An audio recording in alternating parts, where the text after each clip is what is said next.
மகன் இயேசு உம்மை அழைக்கையிலே இதோ நான் என்று பின்தொடர்ந்தீரே.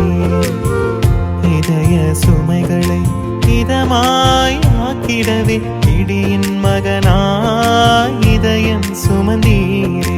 துன்பமில்லை வீரவிழி நோக்கையிலே, துயரமில்லை தீரமுகம் காண்கையிலே, துன்பமில்லை